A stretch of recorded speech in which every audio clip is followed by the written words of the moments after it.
I know that I saw because I saw BlackBerry. I was informed that the guy who owned BlackBerry wanted to move the Pittsburgh Penguins to Hamilton, Ontario, which is really funny.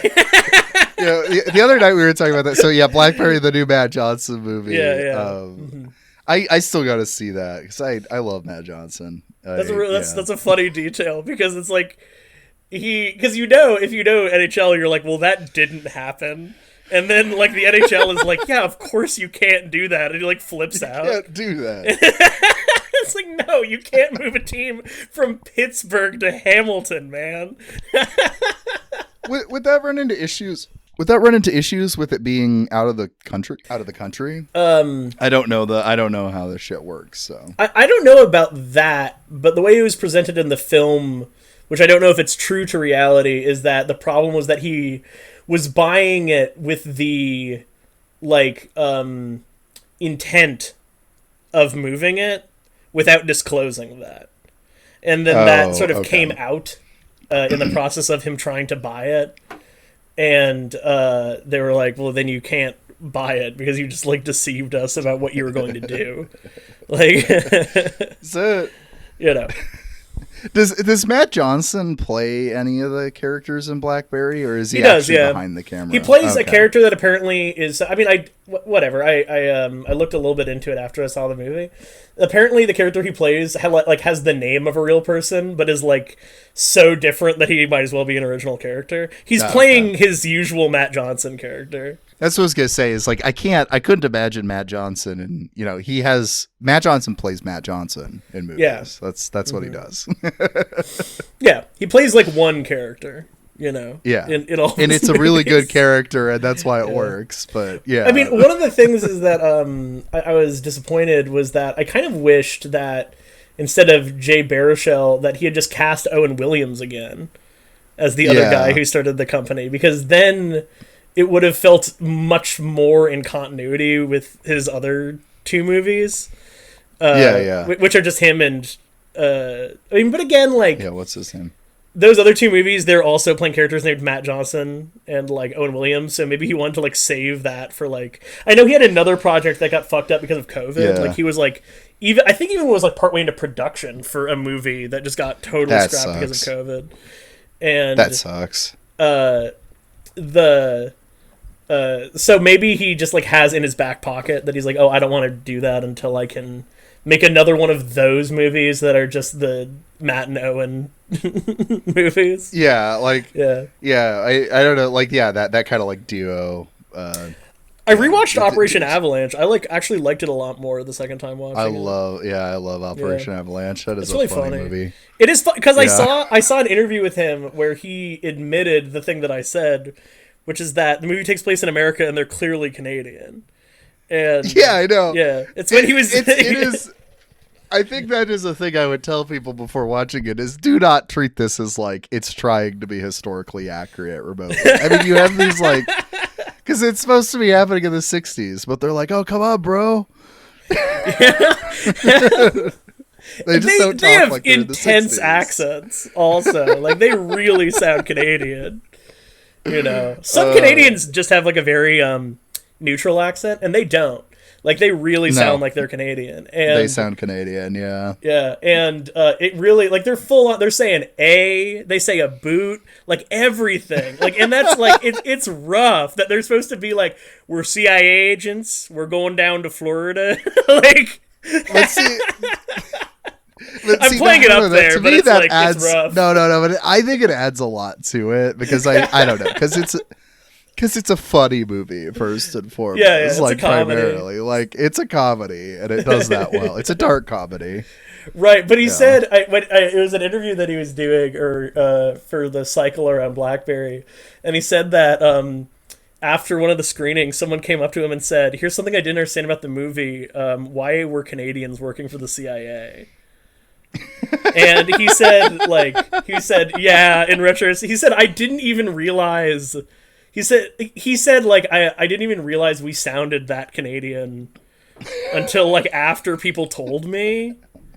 Like, I thought we sounded, like, very, he's like, we're just blind neutral to it. Yeah. Yeah. Oh, yeah, I mean, that's probably it. So you don't notice your own accent generally. Right. You know what I mean? Like, you know. Mm-hmm. It has a lot of fun stuff going for it, though, that has an improvised car chase in it. Do you know about the background of that? Is that, do you know how they did that scene? I remember watching something like that. I think I remember a long time ago watching it, but no, what did they do with that? What it was is that, so he's the one being chased. Matt Johnson is driving, being the one being chased. And the guy, he's actually driving, and the guy behind him is a stunt driver. And so the stunt driver was just instructed to follow as close behind him as possible and to trade paint occasionally. And the like he said that it was mostly improvised was the phrase that he used.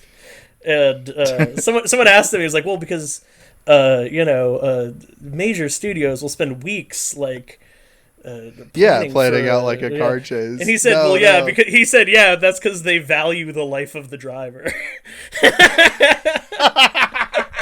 Well, I think there's something about it though, the way that they shoot it, it feels more dangerous than some like terrifying. Like, you actually, the first time I saw the movie, I didn't know any of that, and I was horrified during that scene because you really feel like they might die.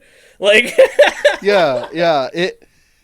it like weirdly taps into the same energy as like, oh, you haven't seen Children of Men, have you? There's a car chase scene in I ought to. Oh, I've seen that. Should, like, I saw that when I was in like college. I think somebody showed that to me. Yeah.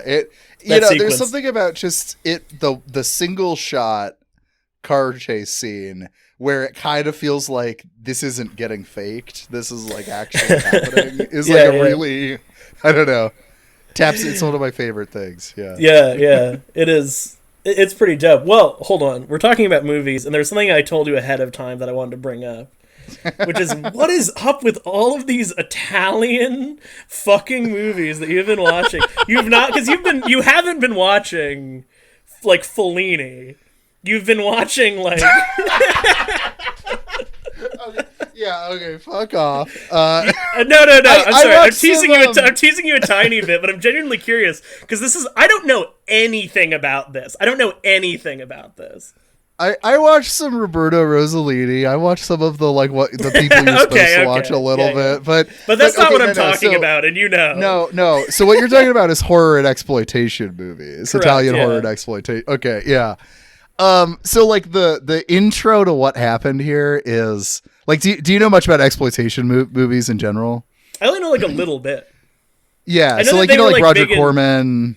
Yeah. Like people like Roger Corman and stuff like that. Golan and Globus, like that kind of shit. Yeah. It was like cheap movies, try to churn them out to go to like drive-ins and shit like that. And you're trying to exploit stuff in the market. So like... right. So the idea that exploitation is like kind of a, if I'm correct, right, isn't it kind of a broad term? Like that it's not literally really what we would think of as exploitation and like, exploiting somebody, but it would be like surfing's really big, so we're gonna make a surfing movie. Like whatever.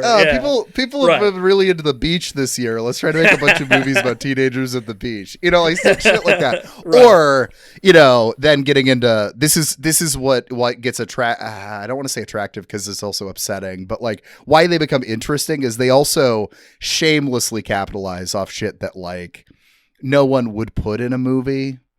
You know what I mean? Just like levels of like violence and sex or whatever. Oh, right. Because they're trying to get like teenagers to come out and gross themselves out at the drive-in. So they're and that's what makes them interesting though, because they're kind of like like a sticky fly trap, like a fly ribbon. The way it collects all the shit in the air as well. That's what an exploitation movie is to culture, because it's just a guy trying to tap into the id at the given moment. And so because of that, he just collects all the shit about culture that like the more well thought out movies from an era don't have. You know what I mean? Right. So okay, so that's exploitation movies. What happened was Italy in the 60s, 70s, and 80s especially decided they were making movies that were getting shown in the US, and so they were trying to capitalize off US successes. But then genre movies in Italy started to have their own style and feel and, you know, success locally as well as US. So like, you know, I talk about in the zombie video I made, like a big example of this is, so you have like Dawn of the Dead, right? Classic zombie movie. We all love it. Romero's Dawn of the Dead. Gets released in Italy, but, you know, it gets changed a little bit for the Italian audience. So it has a different soundtrack. It has a goblin score, and re-edited by Dario Argento, right? It's super successful. It's called Zombie. So then there's a burst for the next 5 years of people making Zombie 2 or like fake unauthorized sequels to that, to Dawn of the Dead. Yes.